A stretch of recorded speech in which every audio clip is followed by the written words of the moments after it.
السلام عليك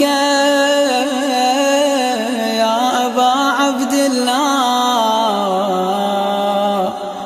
السلام عليك يا ابن رسول الله۔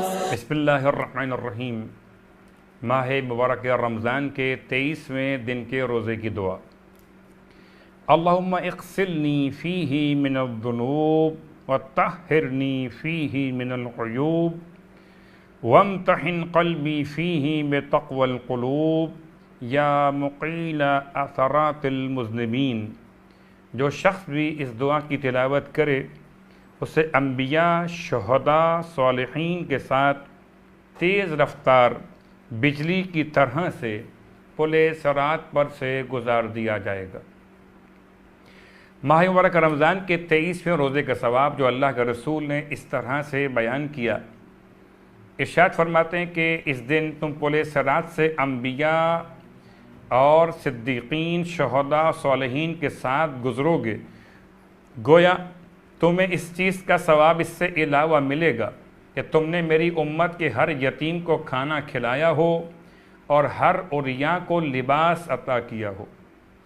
ماہ مبارک رمضان کے درمیان روزوں کے مسائل میں ایک اور مسئلہ کہ اگر مسافر ظہر کے بعد اپنے وطن پہنچے یا ایسی جگہ پر پہنچے کہ جہاں 10 دن قیام کرنا ہو تو اس کے روزے کا کیا حکم ہے؟ جواب: آیت اللہ خمینی اور آیت اللہ خوئی کے نزدیک اس دن روزہ نہ رکھے۔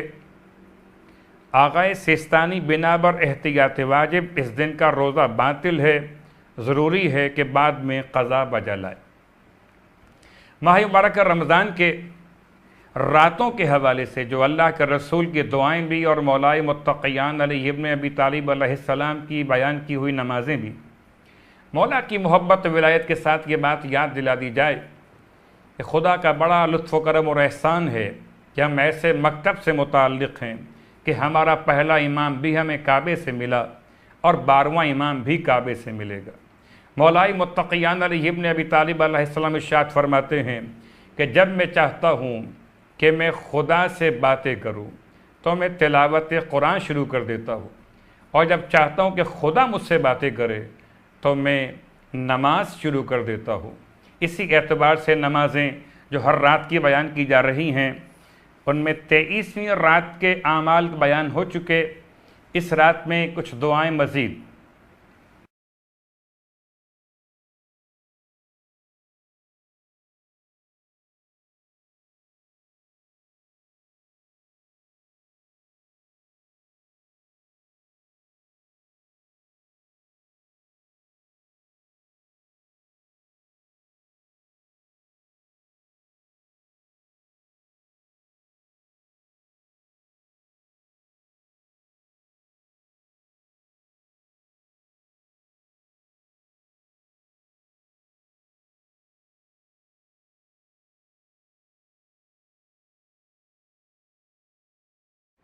سورہ یاسین کی تلاوت کا ثواب۔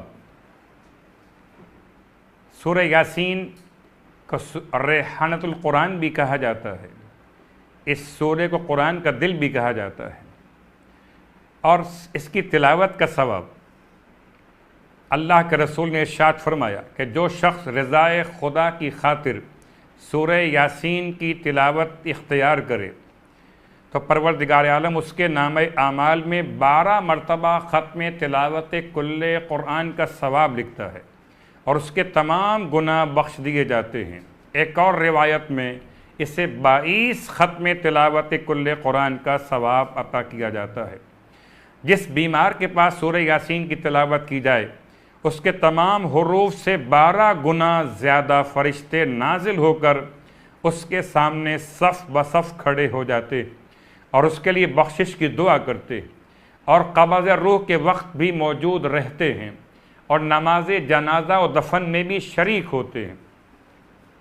سورہ یاسین اگر کسی شخص کی عقل مغلوب ہو تو اسے سورہ یاسین لکھ کر پانی میں گھول کر پلائی جائے تو اس کی عقل جو مغلوب ہو چکی ہو شفا اسے حاصل ہو جائے گی۔ امام رضا علیہ السلام نے ارشاد فرمایا سورہ یاسین شہد سے لکھ کر پانی میں گھول کر پیے تو بواسیر سے محفوظ رہے گا۔ پروردگار سے التماس کہ خدا ہم کو ماہ مبارک رمضان کی دعا اور ماہ مبارک رمضان کے تلاوت قرآن کا شوق عطا فرمائے۔ والسلام علیکم ورحمۃ اللہ وبرکاتہ۔